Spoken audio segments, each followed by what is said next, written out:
Ciao a tutti da Galfrez Beer Passion, siamo a Marentino per far visita al birrificio Lover Beer per parlare di fermentazioni spontanee. Ci vediamo più tardi e ricordatevi di attivare la campanella. Ci vediamo dopo la sigla.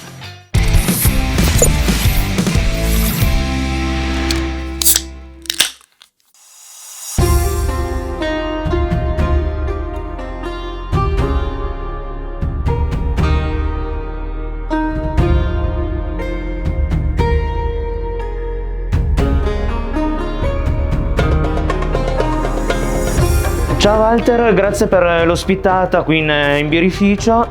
Ciao. Intanto volevo farti alcune domande, dato che comunque il tuo birrificio è un birrificio molto importante nel mondo, anche in Italia e soprattutto anche nel mondo della birra. Volevo chiederti com'è nata la tua idea di birra e com'è nato proprio il voler mettere in piedi l'Over Beer proprio. Ok, tutto nasce 20 anni fa circa, quando mi sono un po' avvicinato tra le varie fermentazioni anche a quella della birra e ho capito che ci potevo giocare un po'. E ho ricevuto un regalo di compleanno, il classico kit per fare la birra in casa, e poi è stato tutta una serie di esperimenti, di ricette magari un po' perse. Già da subito ho fatto una birra chiamata Birbera con l'uso dell'uva Barbera per fermentarla. Insomma, in quegli anni ho sperimentato l'idea, che poi è la filosofia che è ancora oggi alla base del birrificio, di creare una congiunzione tra le ricette dell'Europa, del nord Europa, quelle magari perse, e la cultura vitivinicola del Piemonte, la cultura enogastronomica per il cibo, quindi l'uso della frutta, l'uso dell'uva, l'uso del legno, e soprattutto anche l'uso del tempo.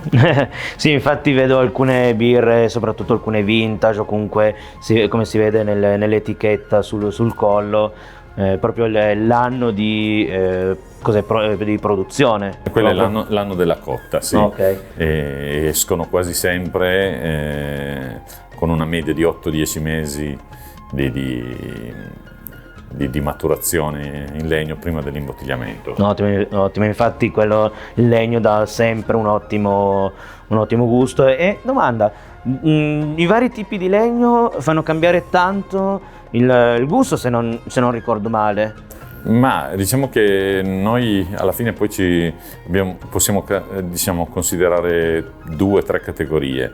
Una di dimensioni, in quanto usiamo le barrique da 500 o tonneau, oppure i tini di fermentazione, che sono da 1700 litri, però tutto è rovere francese. C'è poi un'altra categoria che invece sono quelle usate da distillato, che sono quelle di cognac nella fattispecie. In queste facciamo più un affinamento legato all'aroma, e quindi non hanno un contributo microbiologico, ma hanno un contributo di affinamento. Buono.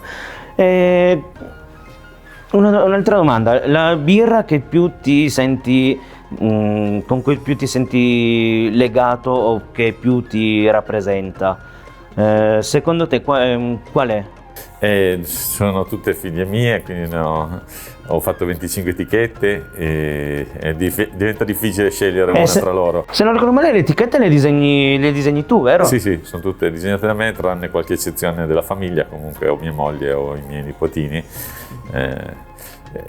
Forse diciamo che la birra più celebrata, più venduta nel mondo è la Birbrugna, sicuramente. La Birbera è forse quella più originale. Quella che mi sta un po' più a cuore, forse un po' più una famiglia, che sono quelle ispirate, le Haute Brun fiamminghe, che partono con la Madamin, la Dama Bruna, tutte della stessa base, la Lale e la Binde.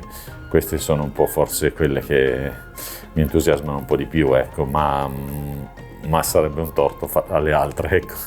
Ok, ecco, adesso mi stavo ricordando degli anni appunto di fermentazione, o comunque della cotta.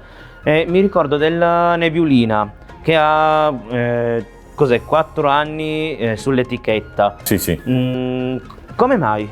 Allora, ci sono 3 annate scritte in oro, che sono praticamente le 3 annate di produzione della birra, quindi è un blend di 3 anni, 2 anni, 1 anno, con questa, diciamo, con questa base che noi usiamo per fare, ispirata ai Fruit Lambic, però solo birra. La quarta parte, difatti in etichetta indicata in rosso, invece è uva Nebbiolo, che prendiamo da Cordero di Montezemolo, Tescina Monfalletto, quella usata per il Barolo, e quella è l'annata di vendemmia. Quindi a seguito, diciamo, di questo blend di 3 anni, 2 anni, 1 anno, in quell'anno lì aggiungiamo appunto quest'uva, che è la quarta parte, e poi nell'anno successivo esce il prodotto. Ottimo, ottimo. Guarda, un'ultima domanda. Come mai questo formato leggermente diverso, al posto che la 33, il formato che chiamo da 37,5? Ma allora, il formato è la mezza bottiglia champagne, ed è quella usata, diciamo, forse negli ultimi 20 anni, negli ultimi decenni, nel Pajottenland per i lambic. Quindi secondo me questo già poteva essere, per le fermentazioni spontanee, già questo poteva essere un motivo nell'utilizzo di quella bottiglia. Dopodiché è una bottiglia che ha delle caratteristiche molto interessanti, perché è in vetro molto spesso, dà anche un certo valore al prodotto, e non è 75, perché 75 l'abbiamo fatto per alcuni anni, ma ci siamo accorti che per questa tipologia di birra forse è meglio avere, diciamo, 2 bottiglie da poter eventualmente condividere con il commensale, che non averne una sola da dover condividere col commensale, perché hanno già, diciamo, un costo importante, più che diciamo, quindi è un pochino nasce da quello. In più gli Stati Uniti prediligono quel tipo di formato, cioè piccolo. Avremmo potuto anche fare il 33, lo facevamo, ma secondo me il 37,5 gli dava un pochino più di valore, ed era un po' quel formato che si legava a quello che sono le fermentazioni spontanee, e di conseguenza, come si sa, anche allo champagne, in quanto i lambic, le gueuse nascono proprio per contrapporsi un po' a ciò che si faceva un po' più a sud, cioè lo champagne. Ottimo, ti ringrazio Walter, e davvero, come al solito, grazie per avermi ospitato per fare questa intervista. Grazie tanto. Grazie a voi. Ci vediamo nel prossimo video.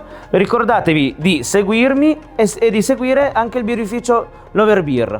Alla prossima, ciao!